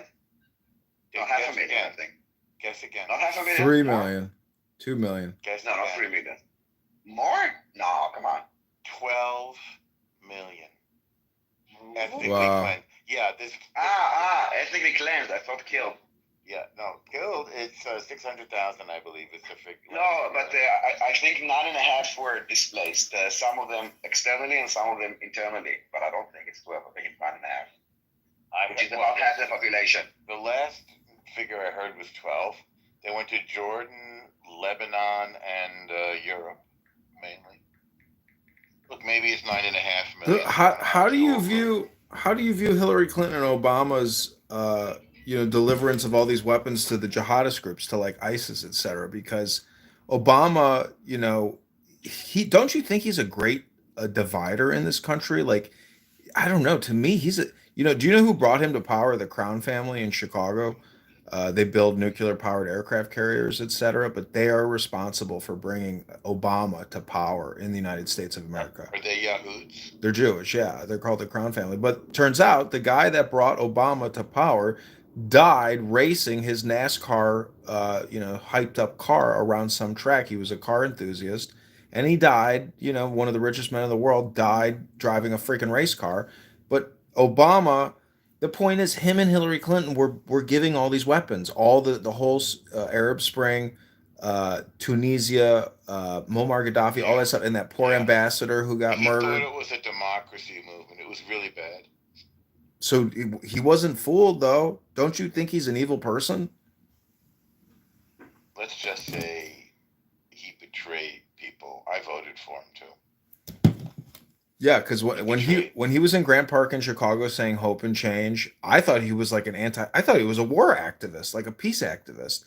It was the exact opposite. He just prolonged the conflict. He didn't wind shit down. He increased drone attacks to like 8,000 a month or something. I mean, he let loose the drone war, which is a huge amount of money. But the point is, I don't trust any warmonger. You can't trust a warmonger. They're always ruthless profiteers. I was listening yesterday to a podcast, and a guy was telling the story of some people that Obama made deals with in exchange for their endorsement. He'd make them Secretary of State. He made that same deal with 4 different people, that if they endorsed him, he'd make them Secretary of State. Those people were Bill Richardson, governor of New Mexico, Richard Holbrooke, who actually would have made a great Secretary of State, although it was difficult, Hillary Clinton, and John Kerry all at the same time. That's classic Washington. Like, he went over to their house for like Christmas or Super Bowl and promised to them Secretary of State. He was an operator. Yeah, he was a real operator. What do you think about the story about him going up into Gurney and getting his dick licked and smoking crack with that guy that was on Tucker? I mean, the point. I don't know what Gurney is, but it sounds like BS. It's north of Chicago. The point is, it sounds plausible to me. Now, whether he's bi or whatever, it doesn't make a difference to me. The story, see, that's the thing about reality, is the reality of the situation is weirder than, fiction or whatever. So he's an aberration, in my opinion. But nonetheless, I mean, anyways, say what. Aberration. Well, if you believe there is a Zionist Jewish conspiracy, with regards to 9/11, to breaking up the Middle East, to overcoming Gaddafi, to overcoming Saddam, to overcoming Bashar. Believe that? Who? Obama? Obama, yeah. No, what I'm saying is he was the tool and the instrument in carrying on the war. And now it seems like it's in hindsight, you could say this was all a huge success because Israel is the last man standing. And all these other countries have been toppled that wanted to topple Israel, that wanted to attack Israel. Like I said, Gaddafi, Saddam, Bashar, maybe the Ayatollahs. Like, this could be a big, great success for Israel. And whatever the conspiracy theory is, whether you believe that kind of nonsense or not, it doesn't make a difference because on the ground, you could say Israel is winning, but then you get into a Pyrrhic type of victory thing, whereas, is Israel really winning 10 years from now, 20 years from now? I'm optimistic, personally. I believe in peace because of strength. Every year, the United Nations had a resolution saying that East Jerusalem, which includes the Kotel, is a part of Palestine. And every year, the United States vetoed it. And one of Obama's last acts was to tell Samantha Powers, the ambassador to the UN, Yamach Shemo, that to not veto that, and so it passed. That was in the last year. That was like the last days of his administration. That was a big betrayal of Israel. There's no reason to do it. I remember that, yeah. Yeah. It's a big betrayal. Wait, who was the character again? Who did this? Samantha Powers was Obama's ambassador to Israel. She's made a bunch of anti-Israel statements, including claiming that there's starvation in northern Gaza. There's no starvation. Everybody knows it. She keeps saying, well, there's a risk of starvation. There's a danger of starvation. It's a potential starvation. Nobody's starving. Samantha Powers. She wrote a book. I think it was called The Problem from Hell. She was at Harvard. She was a rising star. She's kind of hot, too. Yeah. Well, I mean, so Trump is in France meeting with Macron, I assume, and he met with Zelensky, and so they're probably trying to hash out, land for peace, right? Isn't that what Zelensky said? He's willing to give up territory for peace. I mean, is Trump going to come into office on day one with some type of pre-negotiation for the cessation of hostilities in Ukraine and Russia? I wouldn't be surprised. I think both sides realize it's the best deal they're going to get. Who the hell wants to keep this stupid war going? And I can only wait to hear how people will somehow say that it's no good. Yep, I can already hear that. It's like somebody said, they're getting married already? They've only been together for 6 months. Wait, what is that a reference to? My aunt and uncle got married after having been, a couple for like 40 years. And my aunt was like, I think it's too soon for them to get married. I was like, shut the fuck up. Or was that some kind of a joke? It's a joke, but it's meaning that peace between these two countries is inevitable. It has to happen. That they're too connected culturally, linguistically, to be involved in a perpetual conflict. I mean, the problem is if there's some type of cessation of hostilities, then it goes to like, Cold War spy versus spy games again. It's like, why can't these countries, like, they'll have to let it go, forgive and forget. A lot of U.S. soldiers went to Vietnam and in tears met with the people they were fighting, and the people in Vietnam were in tears too. It's like a catharsis. How do you reach that breaking point of letting go of the past?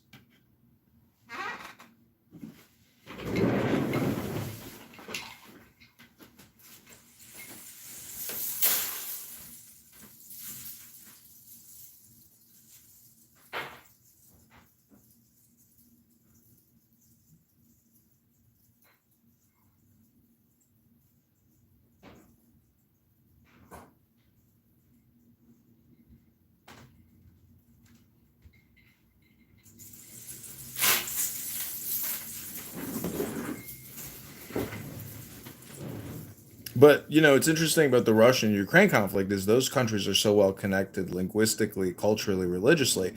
The contrast between Israel and its surrounding neighbors, it's so black and white that you can see how like that integration is even more complicated because there's such a stark contrast.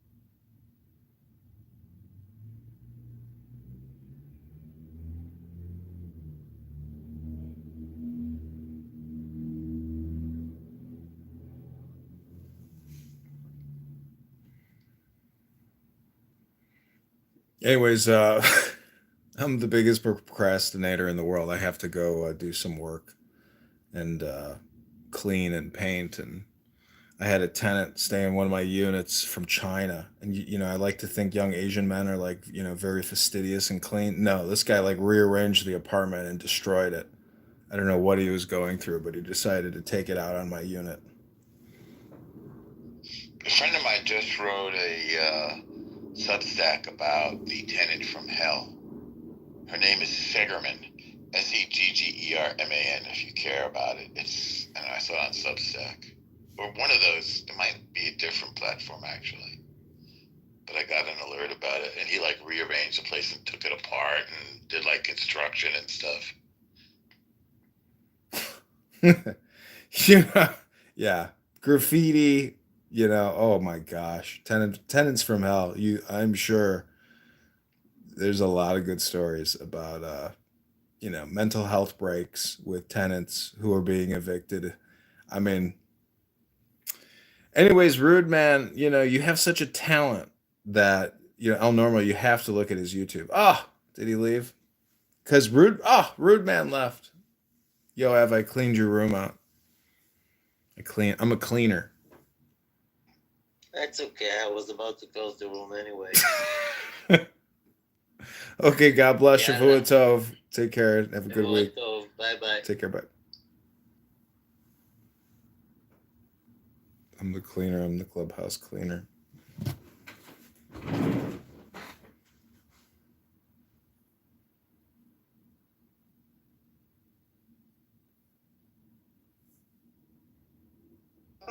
It's beautiful. It can only fit about 2 inches. And I don't know why you're such a science queen if you're a virgin. It doesn't make sense. No, I literally said it's for my ego.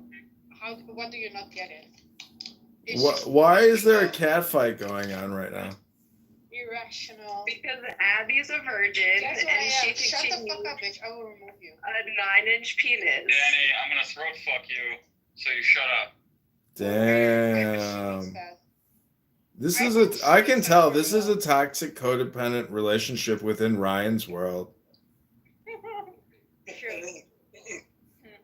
Ryan, stop making us codependent. See, I told you, Ryan, you sound dried out, bro. It sounds to me like your throat is dry. Oh, it's super wet. Adrian, guess where I am? You're at the grocery store, fatty. Yeah. Good job. Keep about 10. I can hear you fucking going through your coupon book. Are we all in this simulation? That's funny. Was I put in the simulation? Oh, sorry. Danny, you were put out of the fucking simulation. That's what happened to you. Okay, so do I have a black sun yet? Yeah, and you're an obese lesbian black woman in a union voting Democrat. Duh. It's okay that you want black dick, Danny. We will judge you, but like, it's still okay. Great I people. mean, I think she actually wants that. She wants. No, I want to make the sex toy that is just the nose and the glasses from your picture. Ew. That'd be a gross sex toy. What did you say, Ray? We're gonna make it and make millions. We're gonna go on Shark Tank. How about when it's like Hampton said Hampton said his doppelganger is Harry Belafonte. I think it's hot.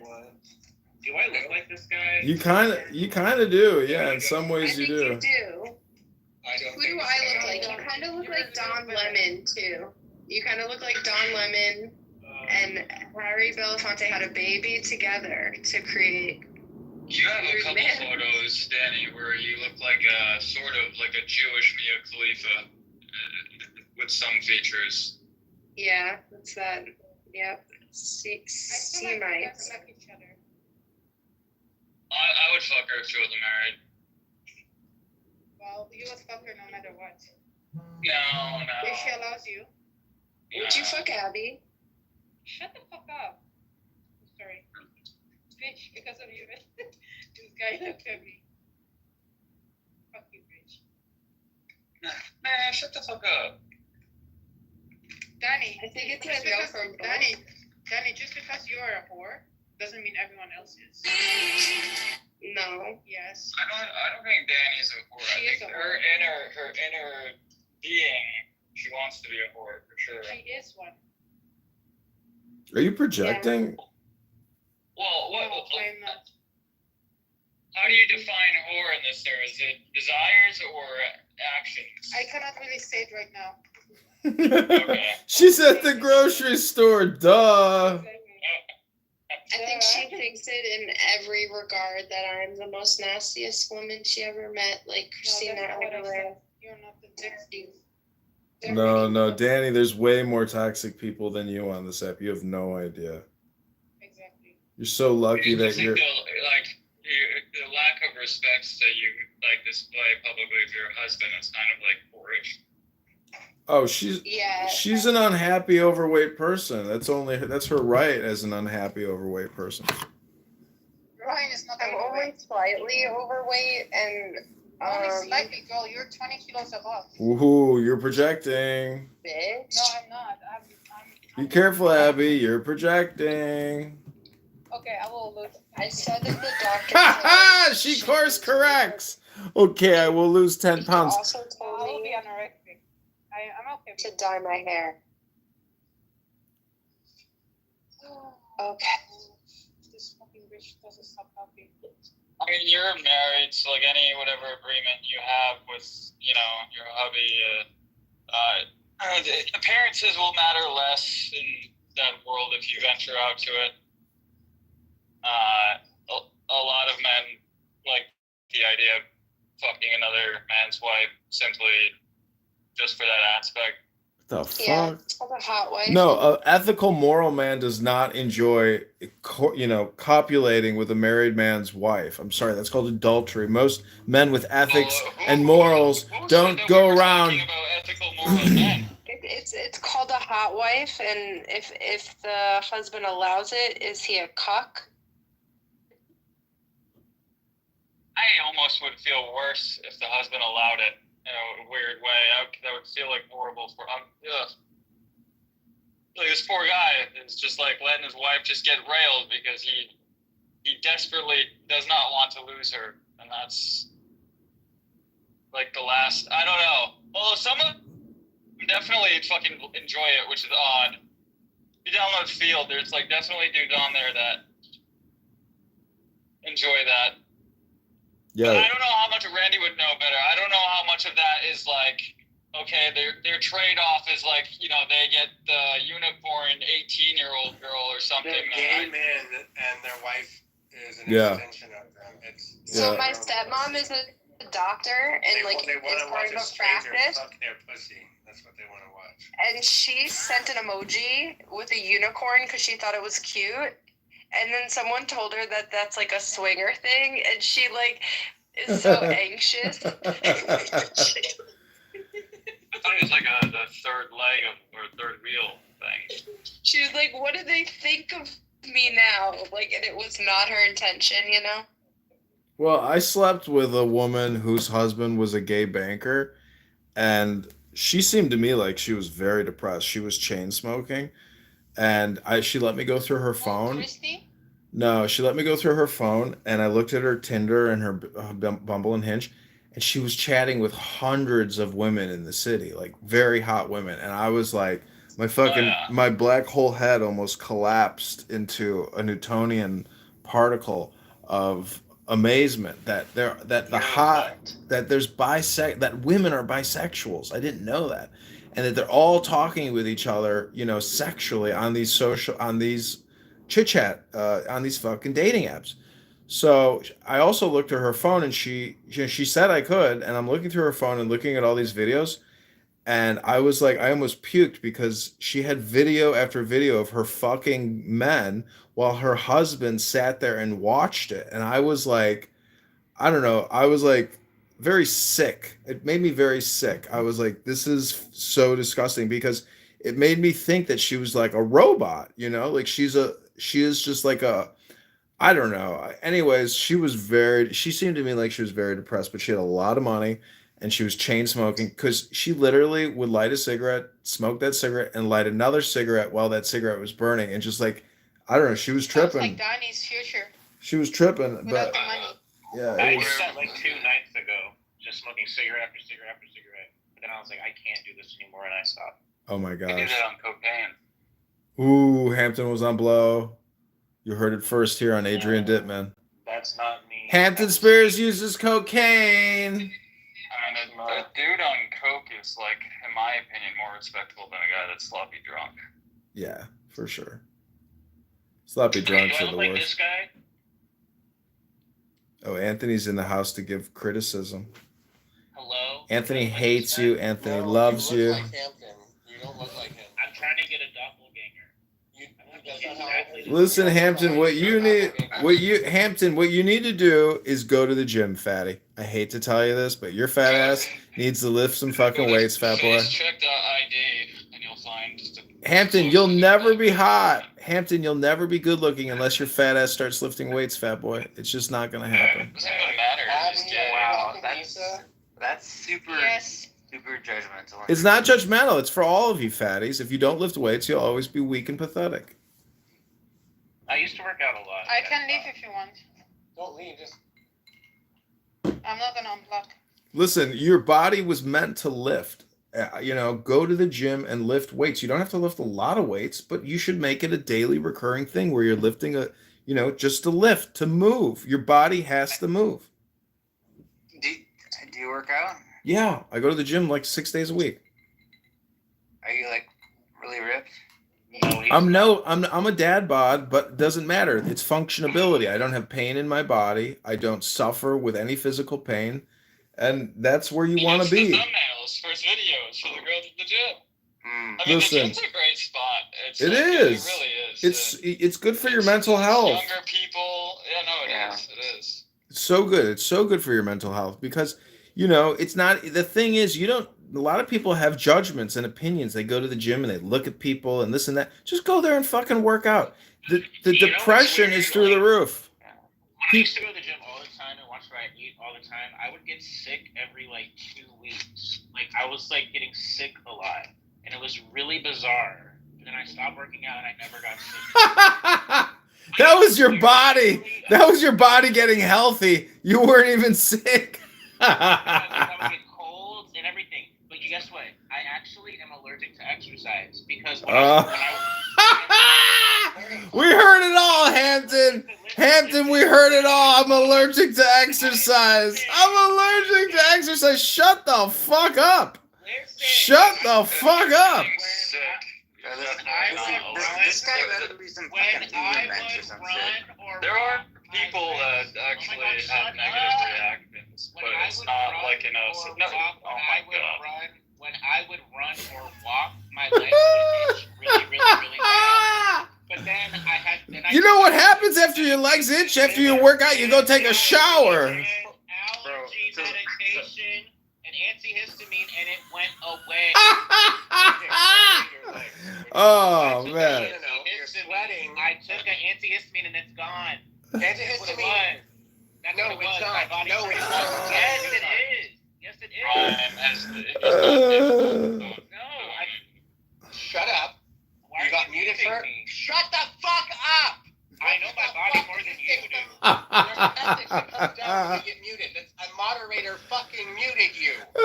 There's a fucking reason. Antihistamines modulate your That's crazy people on the internet. Curbing histological responses. It just because you stopped itching doesn't mean you're allergic to fucking exercise. You're sweating and you have too much fucking skin on your legs. You need to exfoliate. Garrett, I've literally suffered through that my whole life, ever since I was a kid, and I always wondered, like, what the fuck? Like, why are my legs itching and stuff? And then I looked it up, and they're saying, oh, you need to take an antihistamine, because when you're walking, your body thinks it's, like, whatever. So I literally actually, I take allergy medication, and it's totally gone. Like, it totally cured it. Like, it's gone. Like, it's literally And so it's not the working out. Amazing. Jesus Christ, is that correct? Is that Yes. correct? Okay, Jesus Christ, and you. And Jesus has told me to kill people a whole bunch of times. Jesus. Why is it any different? It's your Jesus, my nigga. Like, talk to that nigga. Christ. That nigga didn't tell you to put no hit on nobody. That's you, motherfucker. Just like Job. When Job went through what he went through, he blamed God for every motherfucking thing. No, he didn't. He said the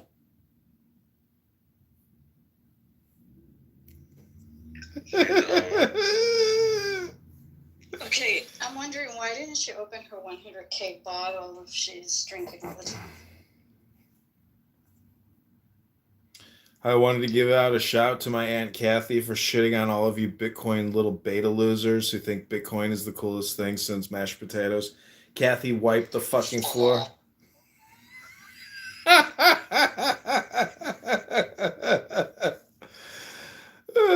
Gotcha, bitch. Gotcha.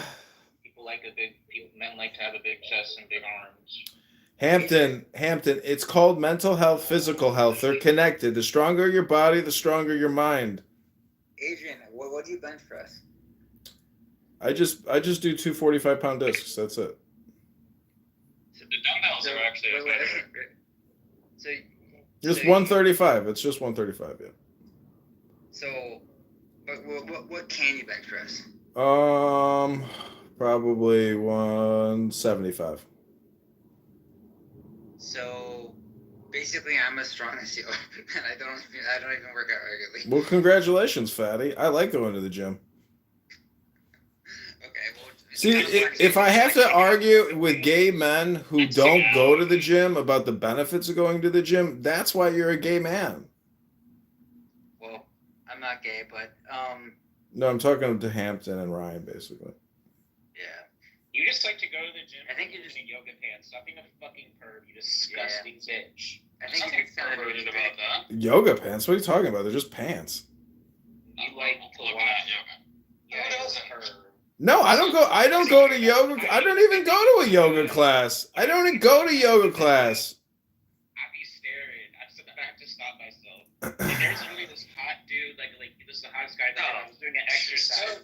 He literally like went right in front of me and started doing like the back things, like his butt was like literally my face. I was like, what the? Move or change any of these old laws. No, all those old laws are still there and they're still applicable because he came to. Mark, you're a neurotic. Let it go. You're playing a word game. It's word salad. Words. Get a life, Mark. Well, before 25 years. Yeah, but that's the whole thing, right? So how do we know if the Bible was written by God?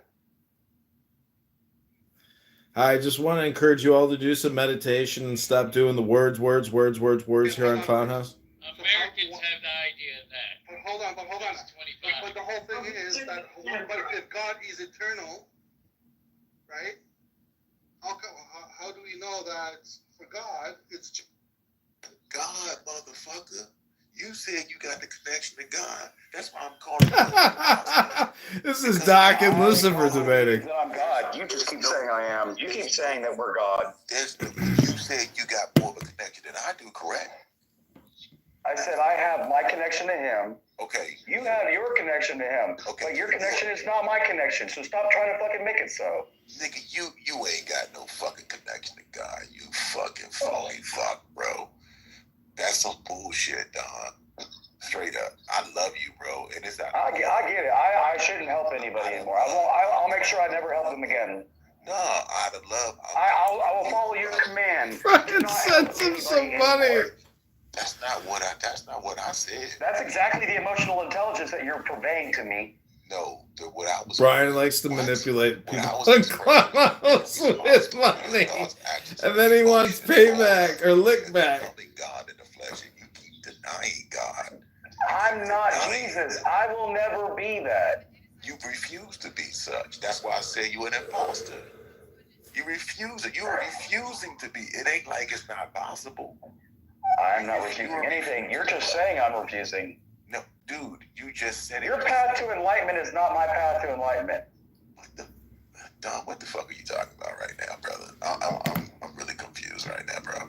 Help me out. Well, I mean, I can imagine, seeing as how you're the devil. Help me out. Yeah, help me out. This is supposed to be your God, and you want please. Our God is an awesome God. He reigns from heaven above. So talk to me about. Can you help your brother understand? No, you're not my brother. You're the devil. What the fuck, bro? Are you really serious right now? So you keep saying that you're the devil. I don't give a fuck what I said my name was. I'm asking you a serious question. You talking about killing somebody?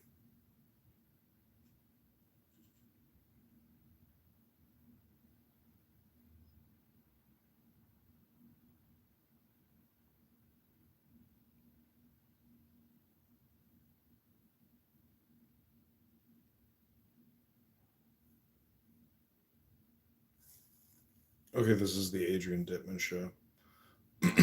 I'm gonna go and do some work, and I gotta heart out of here in just like a couple minutes. Time to get some of this work done. No! Shut it down. I shut it down. And my legs will start to feel a little itchy. Okay, my legs are itchy. My legs get itchy. I hate it when my legs get itchy. But listen, the Adrian Dittman show is starting. So if anybody here wants to jump out of Ryan's world and jump into Adrian's world, I'll be creating a new room. Can't wait to talk to you all soon. Rabbi, I love that new PTR. Those are some great titties. Talk to you all soon. Bye-bye.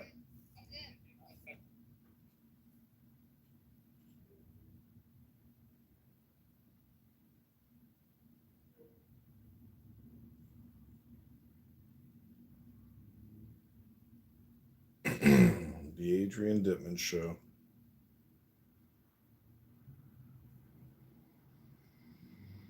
Okay, this is the Adrian Dittman show. Thanks for coming. Knew you were going to come. So glad you came. And I hope you come again.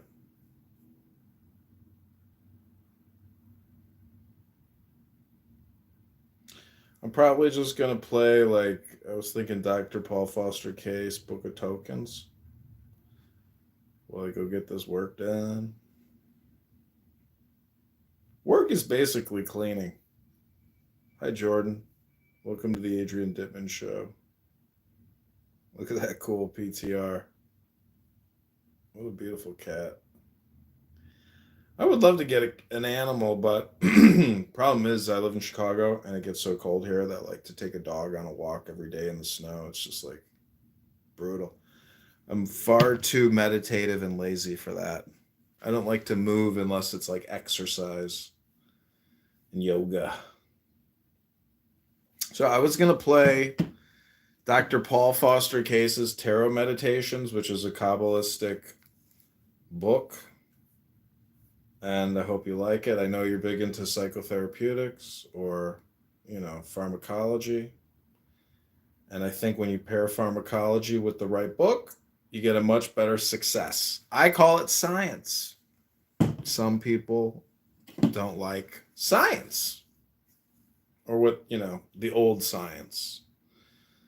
So this is Dr. Paul Foster Case, Tarot Meditations. I think it's a very important meditation if you use cannabis or mushrooms or LSD. I don't know. It's like Western occult, esoteric illuminism. The Book of Tokens, Tarot Meditations. Sure, Paul Foster Case is one of the classic famous people who brought the whole magical tradition, to the modern world.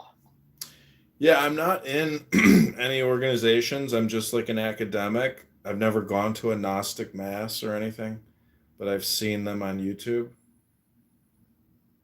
And I've been to a Gnostic mass here in Palo Alto, run by a woman. What's her name? But I had been working at Gnosis Magazine, and the founder, Jay Kinney, was a member of this Gnostic sect. And we went to a Gnostic mass. It was pretty cool. I just saw this rare book for sale by the Friends of the Palo Alto Library, and it is the original Aleister Crowley Equinox from 1902, and they had it listed for 1,000, and they want 700 for it. It is an actual original manufacturing production, print of Crowley's Equinox magazine in the early 1900s, and the Friends of the Palo Alto Library have it. And I think it's kind of funny that the Friends of the Palo Alto Library, where Jack Whitside Parsons, was from, where this occult tradition, with S.L. McGrathers, whatever's, and Paul Foster Case, where, the California Illuminism, even Alan Watts had his shtick with Zen Buddhism, Christianity, but he never talked about the occult, which is what I really like about him. Because I guarantee you, he had to have read Crowley. He had to have read Paul Foster Case. He must have looked into Kabbalah. He talked about Hasidism. So Alan Watts had his own feng shui going with his Zen and his British, personality. But I just love Alan Watts. I could listen to him forever. There's something so timeless about his, mythology. No, absolutely. Heron Stone was playing a talk of his where he was describing the general difference between Western and Eastern thought and cosmologies, and describing it as in the West, we think of things as an artifact or a mechanism or a watch or something that was built and designed, and maybe or maybe not the person who built and designed it is still around and can change it. While in the East, especially in Hinduism, everything is thought of as a grand story that is untelling and unfolding. And it's the elements of the story that ultimately rule the day. And they're just very different conceptions.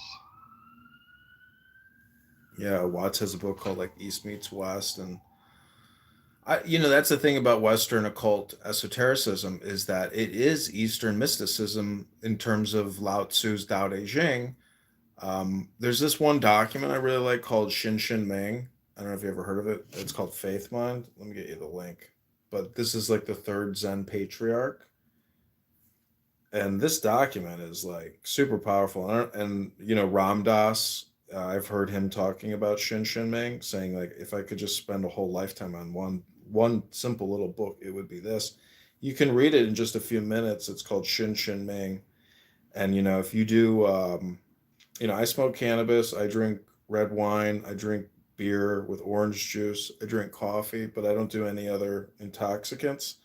But that alone, just the stimulant from the caffeine, the wine or the beer, the cannabis, that's why I say like people who are doing hardcore LSD trips, I don't see the point in it, you know, unless you pair it with this type of an illumination document, an enlightenment document. I know you said you owned enlightenment.com, and so it's like to me, this is like, you know, the keys of Hermes Trismegistus, Tahuti, or the Emerald Tablets. Like it's the alchemical elixir where when you mix A plus B plus C, you get D, and D is the state of illumination, enlightenment, and it's not that difficult to achieve. And I don't even think you need. The problem is, you know, like Alan Watts says, you can get inflation or mania. So I think a lot of drug users who become bipolars and they go through the mania aspect of religious ecstatism paired with psychedelic trip, it can have very negative repercussions. In like you create a cult, you might murder somebody, you might rob a bank, you might have, you know, all these inflated ideas and grandiosity, which is the negative side. And tarot deals with that. It deals with mania. They say the magician card represents mania. It can represent the negative aspect of the tarot. So, you know. Anyways, please click that link and read it out loud. I know it's Shabbos. You're gonna love it. Make a bracha. I mean, is it not kosher for a Jew to use documents from India, China, wherever to gain more insight into God? That's just the way I view it.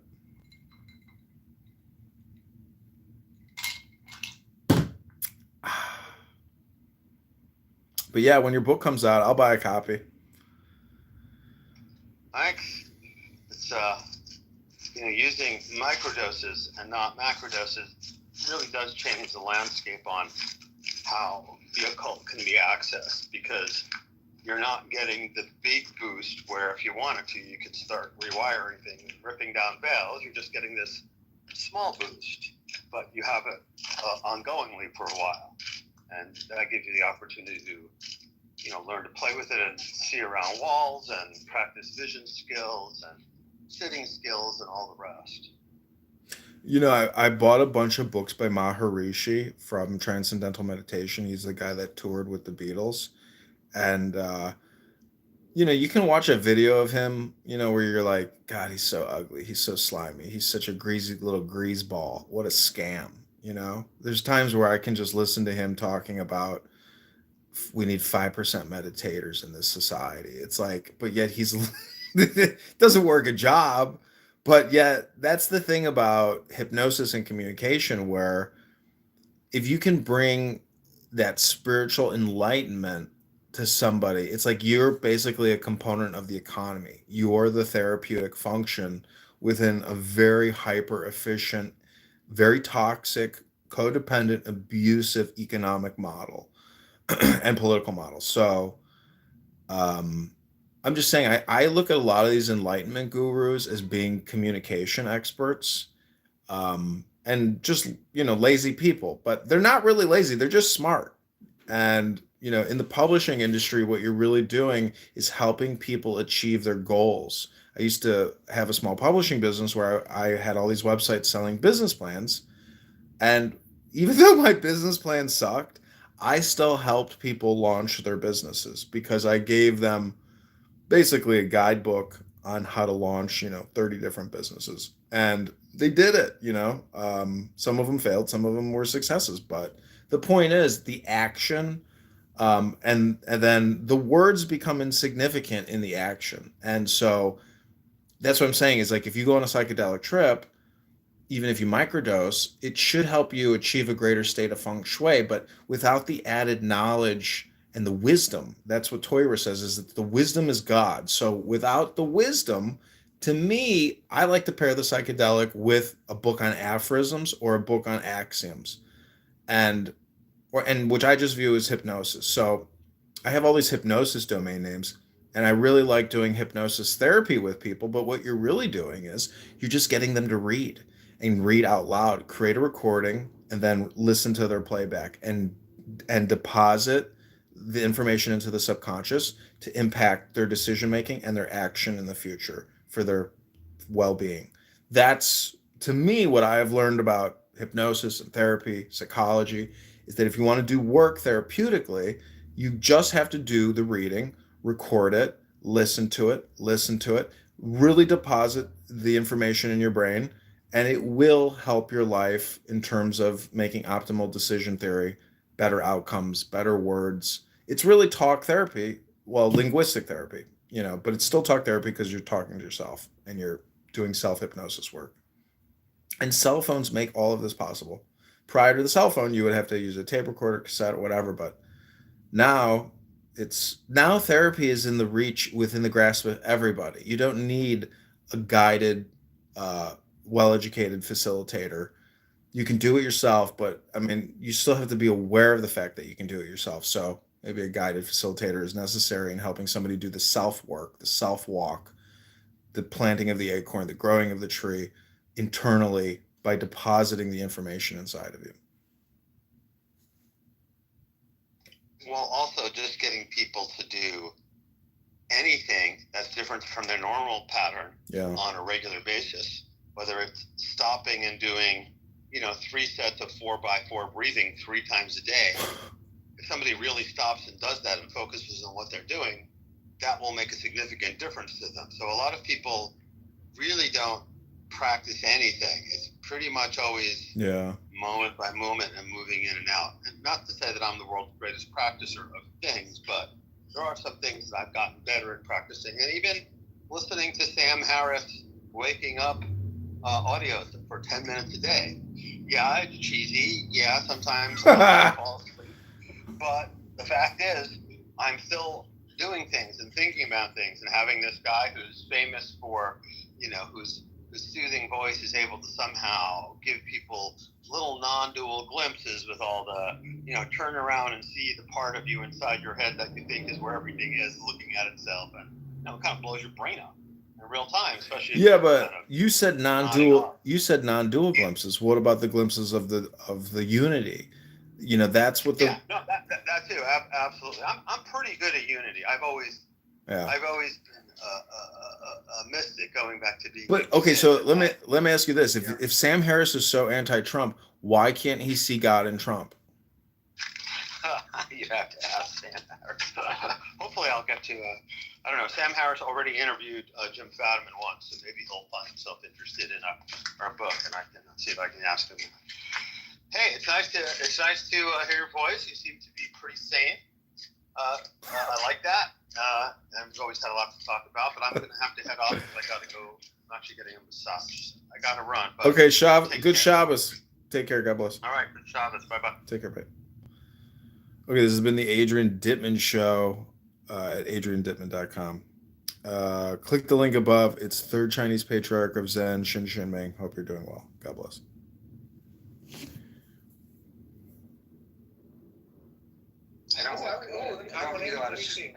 It's called the repeat.